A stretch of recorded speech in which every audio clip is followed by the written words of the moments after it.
Para quais utilizações eu uso a hipnose hoje na clínica?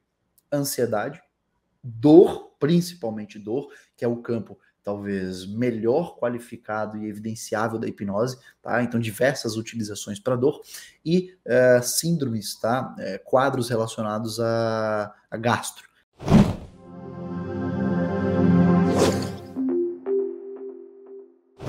Tá? Então, por exemplo, o síndrome do intestino irritável, tá? Quando o paciente aparece com esse tipo de queixa, o tratamento da hipnose ele é um tratamento baseado em evidências para esse quadro. Então, pacientes com dor lombar, pacientes com esclerose múltipla, pacientes com fibromialgia, pacientes com diversos tipos de dor podem vir a se beneficiar da hipnose, tá? A ansiedade também. Na verdade, a ansiedade em diferentes tipos de aplicação, a hipnose vai ser muito bacana.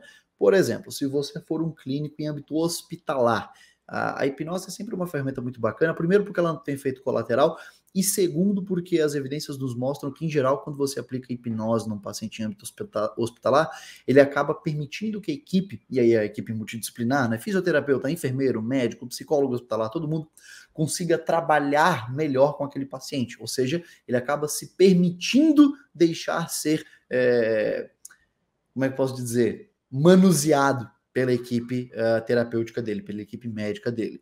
No âmbito clínico, para questões de fobia, ansiedade generalizada, pânico, tudo mais, a hipnose também se demonstra como uma ferramenta complementar muito bacana. As evidências vão nos mostrar o seguinte: sozinha, a hipnose ela costuma ter um tamanho de efeito médio, um tamanho de efeito moderado, ou seja, um resultado bacana. Associada à terapia cognitivo-comportamental, ela tende a ter sempre um efeito maior. Por isso que hoje, quando eu acabo utilizando a hipnose, eu utilizo naquilo que nós chamamos na academia de hipnoterapia cognitiva, que é a associação da terapia cognitivo-comportamental à hipnose. Tá? E aí você vai ter alguns nomes que podem, como eu posso te dizer, guiar o clínico, seja psicólogo, fisioterapeuta, enfim, o profissional que quiser utilizar a hipnoterapia cognitiva, vai, em geral, se utilizar de 3 autores, né? Ivan Kirsch, na Harvard, o Stephen J. Lin, não vou me lembrar da universidade dele agora, e o já falecido Asim Aladdin, que pesquisava no Canadá. Então, em geral, esses são costumeiramente os 3 principais autores que vão ensinar a hipnoterapia cognitiva. Então, basicamente, hoje, a minha utilização da hipnose, ela se restringe a questões gastrointestinais, pacientes que vêm com desconforto, dor, né, precisando, de fato, lidar com esse aspecto psicológico do quadro, quadros, em geral, de dor e ansiedade. Em geral, isso. E a pergunta que não quer calar agora, né? Ok, ansiedade e dor. Você falou aí de problemas relativos ao sistema digestório, né? Sei lá, eu estou com uma gastrite, eu estou com uma queimação, eu estou com refluxo, eu estou com uma ardência. É normal aí que o elo mais fraco, quando a pessoa tem algum distúrbio emocional, sempre ataca o estômago, por exemplo, né? Acho que estatisticamente sempre o estômago ali sofre um pouco mais com esses distúrbios emocionais. Aí você me disse que a hipnose ela é muito utilizada, no seu caso principalmente, para diminuir a dor, né? Diminuir essa ansiedade. Pô, imagina a pessoa estar ali com aquela queimação, aquele refluxo. A minha pergunta é, se tem refluxo, se tem uma queimação, existe um distúrbio bioquímico, existe um distúrbio biológico, fisiológico, que está provocando aquela queimação ali, né? Ou às vezes até mesmo uma ferida, dependendo do caso. E quando você faz a hipnose, quando você pratica essa terapia da hipnose, é uma sugestão, não sei se essa seria a palavra certa, você vai usar uma técnica ali para acalmar esse paciente. Mas a dor está ali, a queimação, o ácido clorídrico em excesso está ali.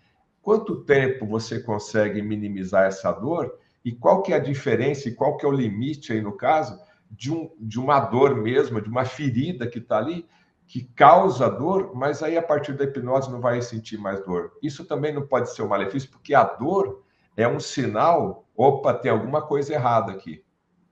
Vamos lá. Não necessariamente a dor é um sinal de que há alguma coisa errada. Por isso que a gente acaba lidando com pacientes de dor crônica, onde o organismo não tem necessariamente algo errado, mas essa sensibilização de toda a a neuromatriz da dor do indivíduo, acaba fazendo com que ele tenha esses sintomas. Então, quando a gente lida com pacientes, por exemplo, de esclerose múltipla, né, a gente está falando de um quadro crônico. Ele não vai ter melhora desse quadro, né? O que a gente vai fazer ao usar a hipnose é não apenas uma sugestão. Essa ideia do tratamento terapêutico de hipnose com sugestões diretas, isso é uma terapêutica da hipnose dos tempos de Freud, né? E já no tempo de Freud, na verdade, a escola que Freud seguiria já começava a ser refutada pela escola de Nancy, eles eram contemporâneos. A ideia de usar a hipnose apenas como uma terapêutica de sugestões, ela na verdade é um erro, e é um erro muito cometido por hipnoterapeutas ainda hoje, tá? Mas não, a ideia da hipnose, da terapia com hipnose não é apenas usar sugestões, tá? Mas também fazem parte do processo, mas eles não são nem metade do processo.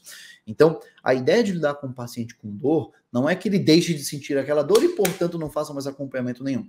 Porque se ele está com dor baseado em alguma ferida no organismo, ou seja, algum dano tecidual, o tratamento desse paciente vai ser feito baseado em acompanhamento médico. Ou seja, nenhum paciente com esclerose múltipla, síndrome do intestino irritável, fibromialgia, aparece única e exclusivamente na psicoterapia, né? Agora, quando a gente fala, por exemplo, e esse é um erro também, que muitas pessoas deixam de procurar tratamento médico, e a gente, inclusive, tem que ter um trabalho muito ético em psicoterapia para recomendar essas pessoas, encaminhar essas pessoas para acompanhamento médico, porque muito se falou por muito tempo sobre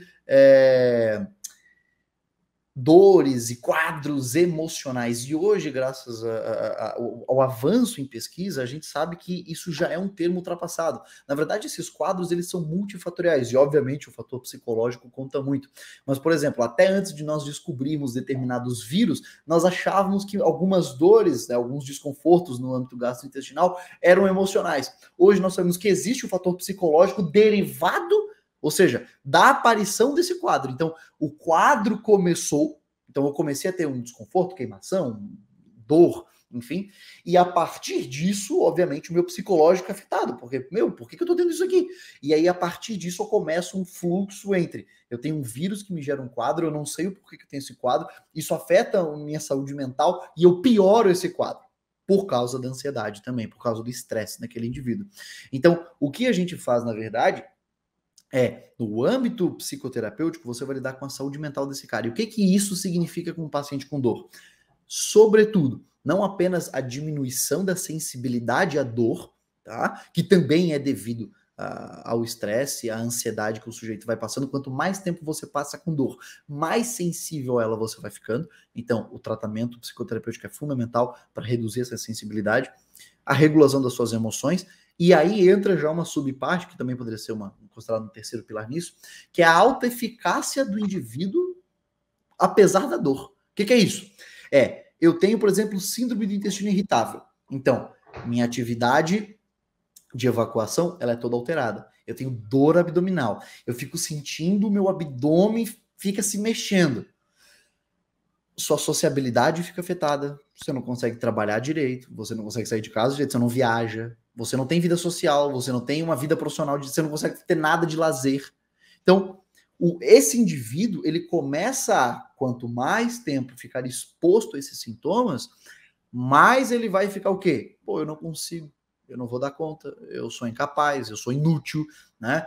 Nem adianta eu querer ter um sonho, eu não vou conseguir realizar. Ou seja, ele começa a escalonar o quanto ele se acha incapaz de fazer qualquer coisa, desde arrumar a casa até manter um trabalho. Então, o papel da psicoterapia, seja com ou sem hipnose, é também lidar com a autoeficácia desse sujeito, que olha, talvez, apesar desse quadro, nós consigamos reduzir esses sintomas, te dar ferramentas para você conseguir lidar com a dor, e fazer você perceber que você consegue fazer suas atividades, você consegue ser funcional apesar desse quadro. Porque muitas doenças, muitas síndromes, muitos quadros não vão ter remissão de sintomas, ou seja, aqueles sintomas nunca vão desaparecer. Talvez a gente consiga amenizar bastante, mas talvez nunca vá desaparecer, né? Então, um exemplo prático da utilização massiva da hipnose ao redor do mundo: pacientes com câncer, que ou estão com câncer ou são sobreviventes do câncer. Muitas mulheres, por exemplo, quando saem de um quadro de câncer, sofrem com ondas de calor. E aparentemente a hipnose, as evidências mostram que aparentemente ela tem uma boa utilização com essas pacientes, na redução não apenas da incidência desses episódios de onda de calor, como também da própria magnitude, ou seja, do quanto essas ondas de calor afetam as pessoas. Então, é uma utilização. Pacientes no tratamento do câncer também se beneficiam da hipnose. Redução das dores de cabeça, redução da sensação de enjoo, redução da dor. Inclusive, na própria enxaqueca, tá, que é um quadro crônico, você consegue reduzir em média até 8 horas das crises de enxaqueca de um indivíduo. Você não curou essa pessoa, você não resolveu a enxaqueca. Inclusive, nem se espera melhora da remissão de sintomas desse indivíduo, né? Crises de enxaqueca podem levar até 72 horas, mas uma redução de 8 horas é uma redução muito significativa, né? É impactante para a vida daquela pessoa. Então, a ideia da redução da dor não é que a pessoa não sinta mais dor e, portanto, não precisa de mais tratamento. Na verdade, se a hipnose fosse capaz de fazer isso, nós já teríamos eliminado boa parte da indústria de fármacos, né? Quem dera tivéssemos uma ferramenta desse tamanho.